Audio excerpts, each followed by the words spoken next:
Hello and welcome to this short webinar. My name is Coach Brian with CreateYourOnlineWealth.org, and today we're going to put together a quick course that will help one of two types of people. One is either an entrepreneur who is in network marketing, multi-level marketing, consumer direct marketing, various types of affiliate sales, and they're trying to understand how to respond to the objection of no thanks, it looks like a pyramid scheme, looks like a Ponzi scam, something like that.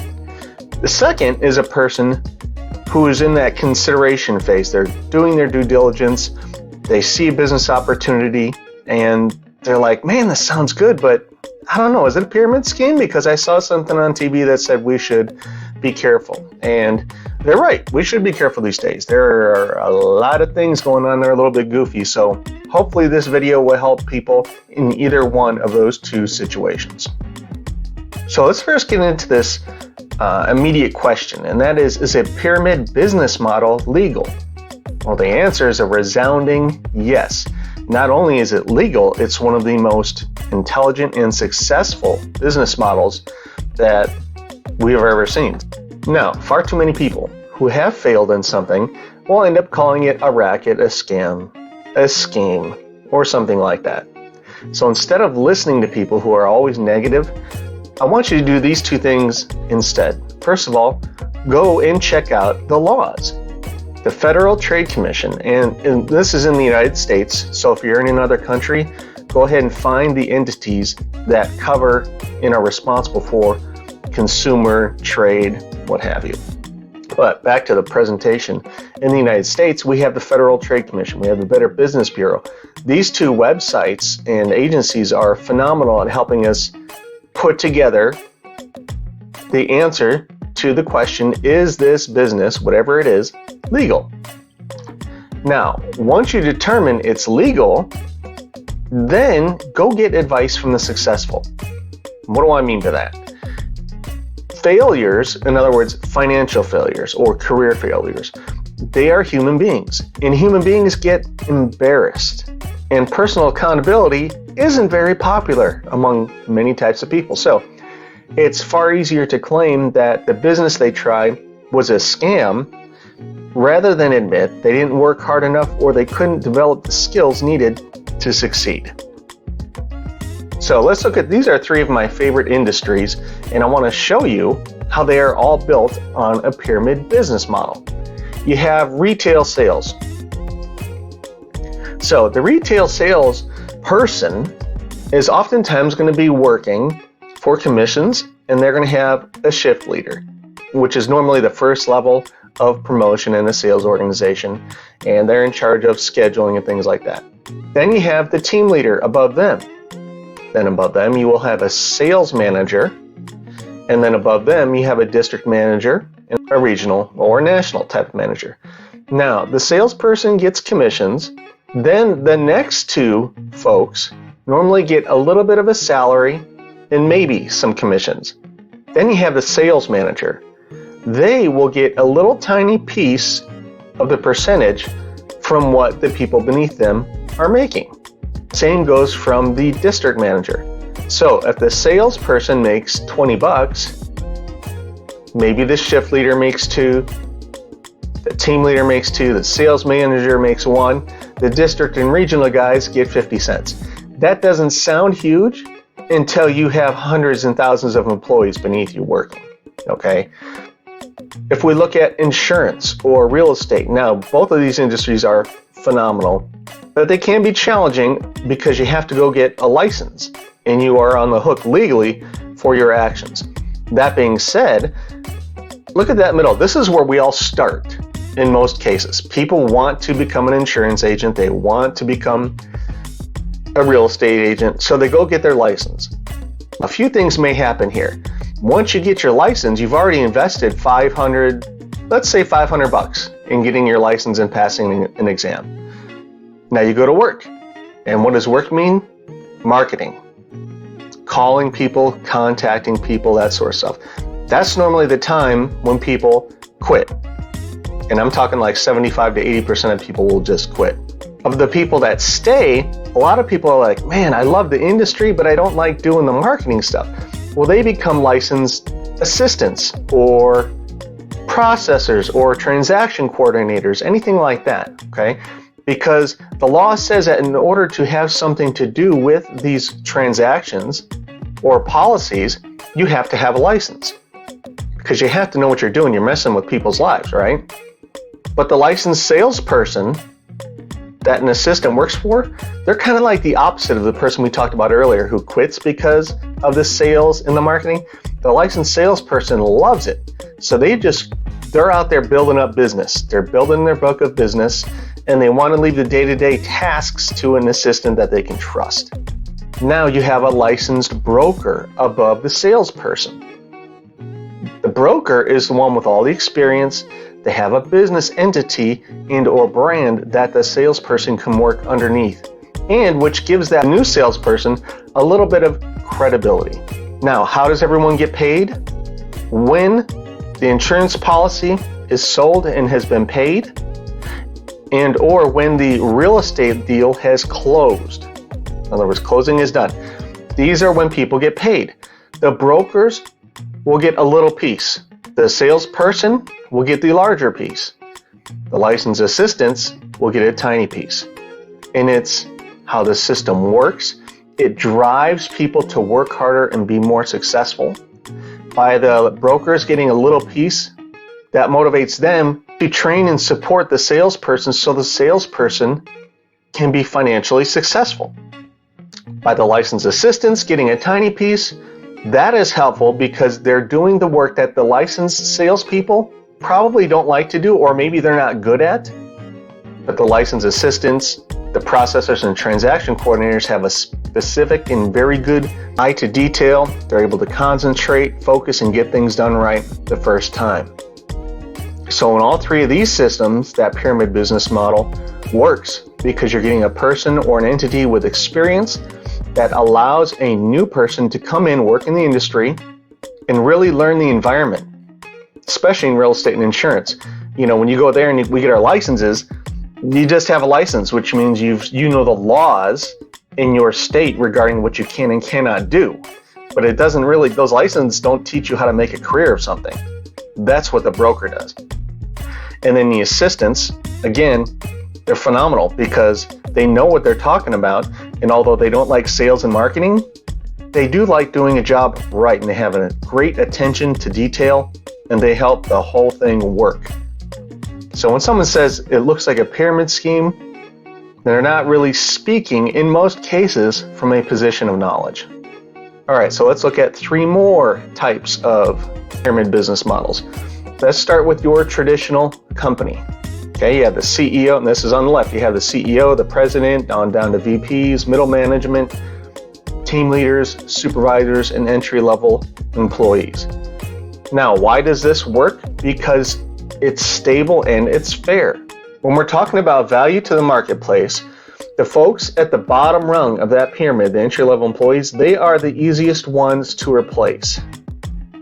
It may be where most of the hands-on work gets done, but it's also the work that doesn't take a lot of training to be able to do. And we're talking about value to the marketplace, not the value of a human being or anything like that. Now here's the exchange. If you want that promotion, if you want that increased pay, your stress and headaches start to increase. So if you're willing to make that trade, you can go up to a team leader and a supervisor position. You can go up to middle management, vice presidents, president, CEO. So as you work your way up, you're going to be getting increased pay. Like I said, you're going to have the headaches of managing people. People are humans, and sometimes humans are not fun to deal with. And in most cases, it's the ambition and drive of an employee, an entry-level employee, that helps them work their way up. Let's shoot over to the right side. Let's look at the military.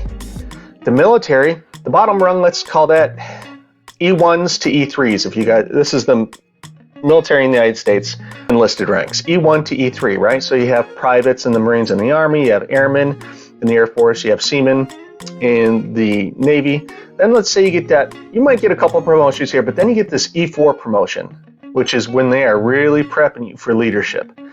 A specialist, a corporal, a petty officer third class in the Navy. In the Air Force, you have the senior airmen. So they might be team leaders, but then they get the big bump, and that is to the non-commissioned officer. So let's say you have a sergeant, Army and the Marines. Air Force, they call that E5 a staff sergeant. And the Navy, it's called a petty officer second class. Then you can get bumped up again in the military. A master sergeant, a senior chief petty officer, or a senior master sergeant. Top of the company grade would be a captain.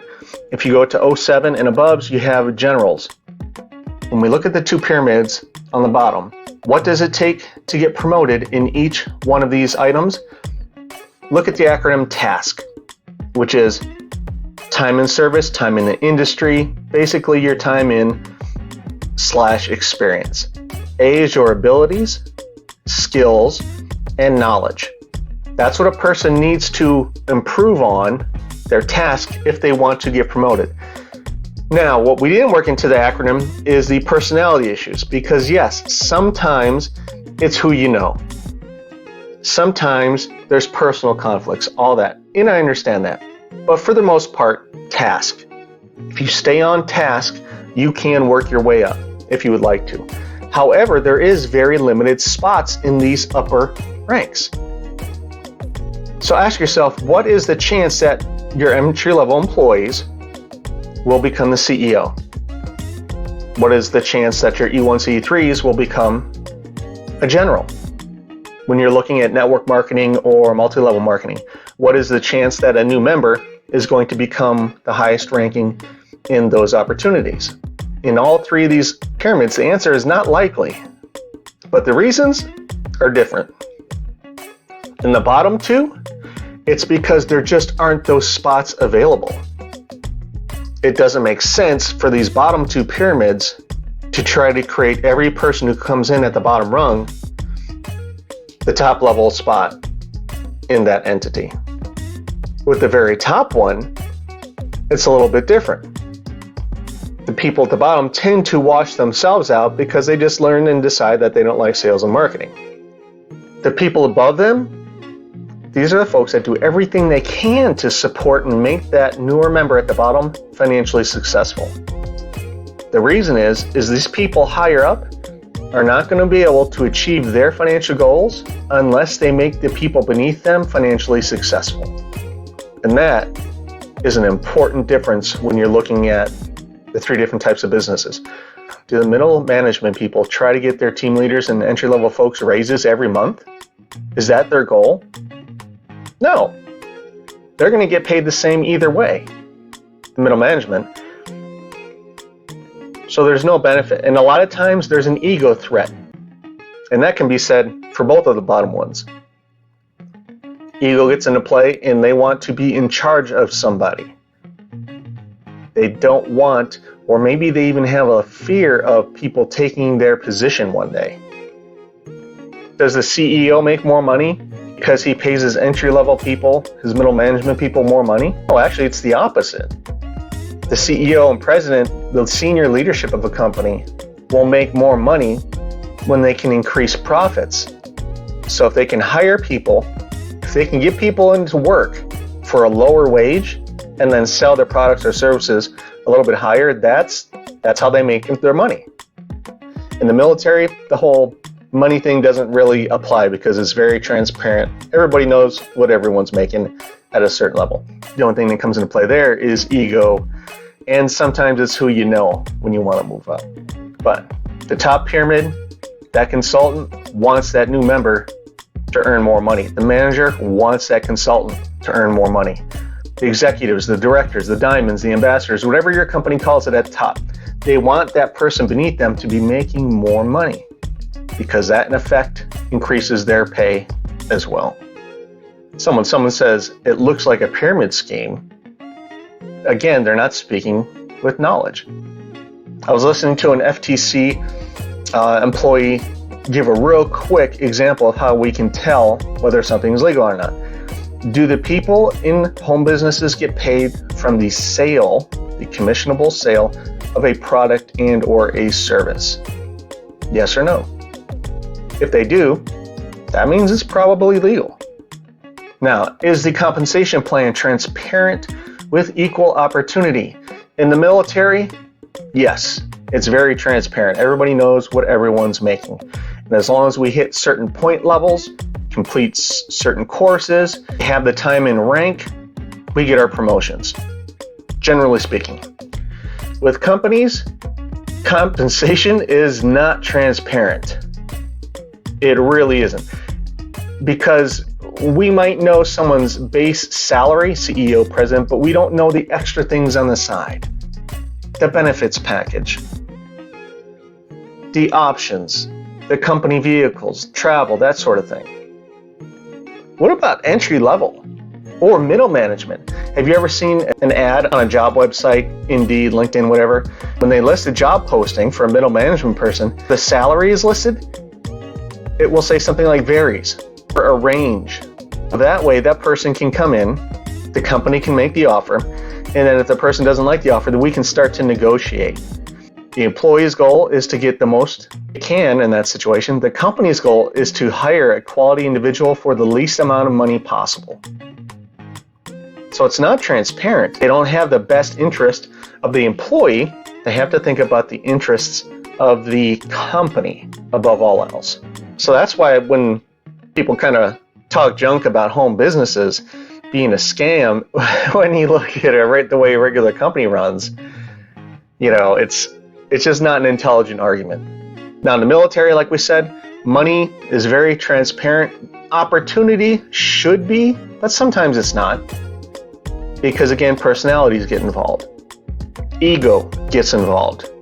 Let's say that E3 in the military wants to get their promotion to E4, and in order to do that, they have to get the Army combatives or the Marine Corps martial arts program. Let's say they need to get the next level course in that area completed. They have to get a certificate. Well, if they're being held back and they're not allowed to go to that training, that slows down their progression. And in the military, you will see that happen a lot, where somebody is not allowed by a higher level leader to go to a class, and if you don't have the class, you don't have the experience, you don't get the promotion, or you don't get the points. You go up to a home business, network marketing or MLM, you're going to see the exact opposite. The only way people have their big financial dreams come true on the top is if they are making financial success towards the bottom. Is there a money back guarantee? Now, this only applies towards the top one, okay? But because it's intelligent to be a little bit skeptical nowadays, a company should be confident enough in their products and their opportunity and their training mechanisms to offer a money-back guarantee. You should be able to get into one of these companies or opportunities for a week so you can test the water, so you can really see what it's like, as opposed to maybe what you just told or what you understood, how you interpreted the sales presentation. Can the bottom people pass up the higher folks by simply working harder and or selling more? No. You will have a better chance of being promoted if you work harder, but you're not going to increase your pay this month or next month because you did something like sell more or promote more. Commissioned salespeople are the folks that can do that. I don't care if we're talking about insurance, real estate, retail, cars, or if we look at the company, we might have 50 line level positions available, 10 team leaders, 2 middle management, and then 1 senior. If there's no place to promote up to, we're kind of stuck. In the military, it's the same thing. The structure needs leadership and only a certain amount of leadership at any certain predetermined level. When you look at the home-based business market, the greatest network marketing and multi-level marketing companies, you can definitely pass up the person who brought you in the business by simply doing more, achieving more, closing more sales. Here's an interesting question. Does stress and liability increase the higher up you go? And we actually covered this a little bit earlier indirectly. But the answer is, in the bottom 2, absolutely. And I've been in both environments. I know the deal. And I always thought it was kind of fair.